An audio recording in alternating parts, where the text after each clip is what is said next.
እሺ ሰላም ብያለሁ የዩቲዩብ ተከታዮቼ። ይሄ እንግዲህ ጸጋነ ሳይነ ቅዳሴ ማጠቃለያ የሚባለው ታውቃላችሁና ይሄ በፓርት 1 እያልኩ መት መሄደው አለ አይደለ በኦርደር እሱ ይቀጥላል። ይሄንን ግን ቀድሜ አልፌ እንደነዚህ አይነት ነገሮችን መስራት አይምሮአችን የበለጠ እንትን እንድንል ስለሚያደርግ አሪፍ ነውና እዚህ ጋር ስንደርስ ግን ይሄንን ሪኤዲት መደረግ ስለሚችል ዩቲዩብ ላይ እንደምታውቁት ፓርት ለምሳሌ 30 ከደረስኩ ይሄንን ፓርት 30 በየ በደረስንበት እንትን ስለምለው ለዛ ነው እንጂ ይሄ መት ኦርደሩን ጠብቆ የሚሄደው አለ። ስለዚህ እንዴት ነው ማዜመው? ግዕዝ ነው፣ በግዕዝ ነው ማስረዳችሁ። ምልክት ኦ ሚላለ። ስለዚህ እንዴት ነው ማዜመው? እዚህ ጋር ለ የሚሉ ምልክቶች አሉ። ስለዚህ እንዴት ልነሳ? አሁን እንግዲህ ይሄ ኡ ወይ ወው ማለት እንደሆነ ታውቃላችሁ። ስለዚህ ይቺ አንብር ነች፣ ይቺኛዋስ ሃሌ ማለት እንደሆነች የተመረናታል። ኩሉ ዘገብራ ለጽድቅ የሚለው ላይ ኩሉ ስል ሃሌ እንደሆነች አስተምሬያለሁ። ስለዚህ ወዮተ ይሆናል ማለት ነው። እዚህ ጋር ይሄ ጸጋ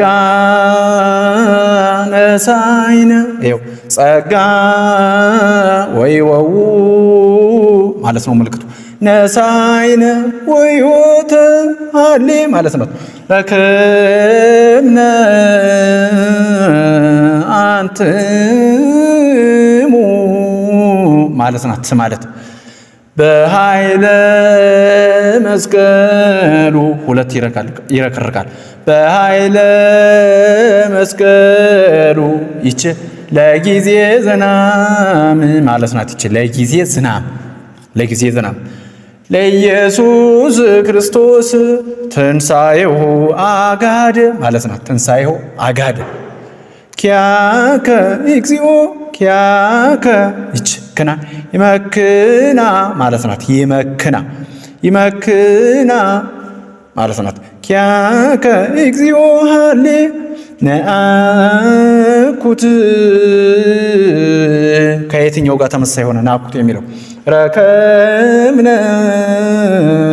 ለምን ተመሳሳይ ሆነ? እዚህ አንትሙ እዚህም አንትሙ ነው።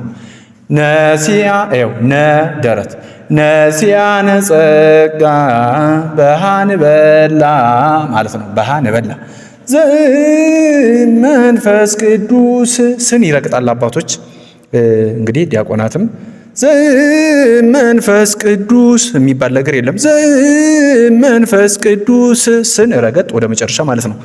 አክሊለ ሰማዕት ማለት ነው። አክ ብሎ እዚህ እት ካለ አክሊለ ሰማዕት ማለት ነው። ከዚያ ዲያቆኑ ምን ማለት አለበት? እትው ብዙሃን ማለት ነው። ብዙሃን ይኸው ድፋቷ በሰላ ጭረቷ ነው። በሰላም ድርስና ድፋት ማለት ነው። ስለዚህ አሁን ከዚህ የምትይዙት በነገራችን ላይ ቪዲዮ አትፍጠንብን፣ ቪዲዮ አጭር መሆን የለበትም ምናምን። ይኸው ደስ ይለኛል እኮ አጭር ባይሆን ምናምን ለእኔ ነው፣ ግን የተሻለ ነገር ስልኬ ትንሽ ስቶሬጅ ምንም ስለምታስቸግር ነው። ያው እንደነገርኳቸው ስልክ የተሻለ ስልክ ስለሌለ ለዛ ነው እንደዚህ እንትን ምለው። ረዥም ሲሆን በጣም እያስቸገረ ስለሆነ እያቋረጠብኝ ስለሆነ ሰፋ አድርጌ መስራት አልቻልኩም። ኦኬ እሺ፣ ሌላ ርዕስ ገባሁባችሁ ይቅርታ። ስለዚህ አሁን የምትረዱት አንደኛ ይሄ ዲያቆኑ ህዝብ ነው የሚለው በጋራ ጸጋነ ሳይነ እንግዲህ ራሱን የቻለ እንትን ጸጋነ ሳይነ እያል ወረባለው ማለት እንትን ይባላል አይደለ? ስለዚህ ዘሯ ይከብዳችሁም በዚያ ይዛችሁታል። ግን አሁን ዜሞ በጋራ ሲባል እንዴት ነው የሚባል? ጸጋነ